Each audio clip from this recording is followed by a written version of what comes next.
Pernah tak anda tertanya-tanya kenapa China nampak macam tak sup sangat nak kawal kawasan seperti Tibet dan Xinjiang? Sebenarnya, jawapannya bukan setakat pasal politik, tapi ia berakar umbi pada sesuatu yang lebih asas, geografi.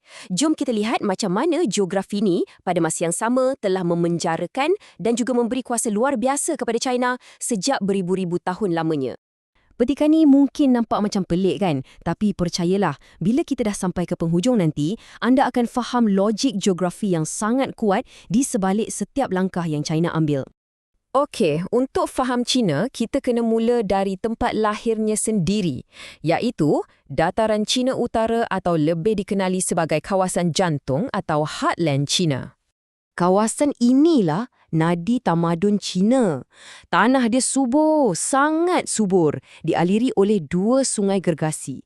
Inilah yang membolehkan tamadun mereka meledak dan berkembang, cukup untuk menampung populasi yang sangat besar selama ribuan tahun.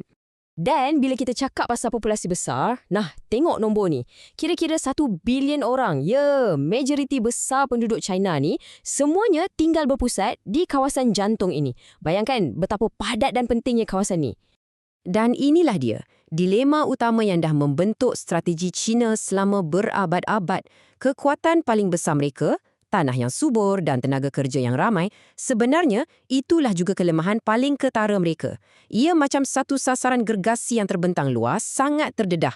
Jadi persoalannya sekarang, macam mana nak pertahankan satu dataran gergasi yang terbuka macam ni? Jawapannya ialah dengan membina sebuah kubu. Strategi pemimpin China dari dulu sampai sekarang sentiasa sama. Cara terbaik untuk bertahan adalah dengan menyerang. Maksudnya, mereka akan sentiasa tolak sempadan mereka keluar dan terus keluar, sampailah mereka jumpa benteng pertahanan semula jadi. Ini akan wujudkan satu zon penampan yang besar di sekeliling kawasan jantung mereka. Di sebelah utara, mereka ada Gurun Gobi yang berfungsi macam sistem amaran awal yang sangat besar. Di selatan pula, hutan tebal di negara jiran menjadikan sebarang pencerobohan dari sana hampir mustahil. Dan kalau kita tengok di barat daya, di situ ada Himalaya. Ia umpama tembok besar China versi alam semula jadi. Sebuah penghalang yang memang tak boleh ditembusi yang memisahkan China dengan India. Tapi, benteng semula jadi ni saja tak cukup. Dan ini membawa kita kepada Tibet. Untuk faham tindakan China di sana, kita kena faham satu konsep ni. Geopolitik ketakutan. Senang cerita, ia adalah pemikiran kalau bukan aku yang kawal tempat ni, musuh aku yang akan kawal. Dengan mengawal dataran tinggi Tibet, China bukan saja dapat zon penampan gunung yang kukuh, tapi yang lebih penting, mereka dapat kawal punca air bagi sungai-sungai utama mereka. Tibet ni umpama menara air bagi seluruh China. Sama juga ceritanya dengan Xinjiang di barat. Kawasan yang luas ni jadi satu lagi zon penampang dan ia juga melindungi laluan perdagangan laluan sutera yang bersejarah. Walaupun, ia datang dengan cabaran-cabarannya yang tersendiri. Okey, selepas China rasa sempadan darat mereka dah selamat, mereka berdepan pula dengan masalah geografi yang seterusnya. Kali ni, di laut. Kalau kita tengok di darat, China nampak gagah kan? Tapi di laut, ceritanya lain.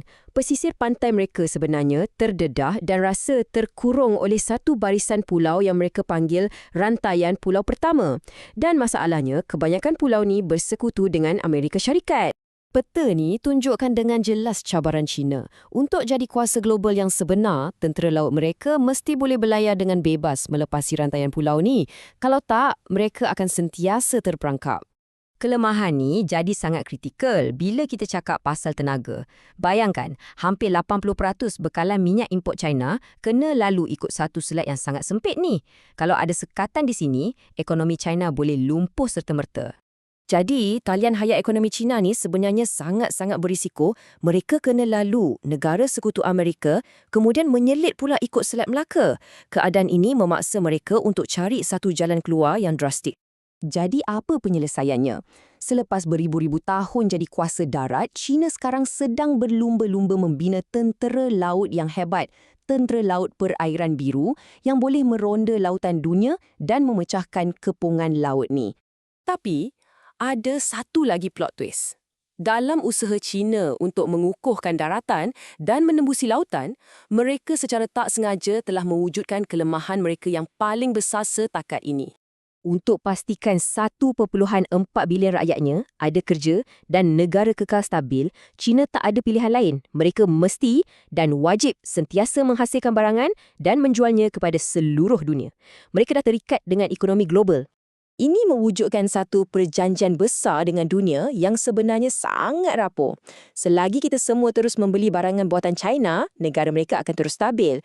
Tapi, kalau permintaan global jatuh, kesannya boleh jadi sangat dahsyat. Kalau perjanjian tu gagal, boleh berlaku pengangguran besar-besaran. Ini boleh mencetuskan rusuhan awam pada skala yang tak pernah kita saksikan dan akhirnya boleh mengancam perpaduan negara China itu sendiri. Dan ini meninggalkan kita dengan satu persoalan terakhir yang agak provokatif. Geografi purba China telah memaksa mereka untuk bergantung pada pertumbuhan ekonomi. Jadi, apa agaknya akan jadi sekiranya satu hari nanti dunia berhenti membeli?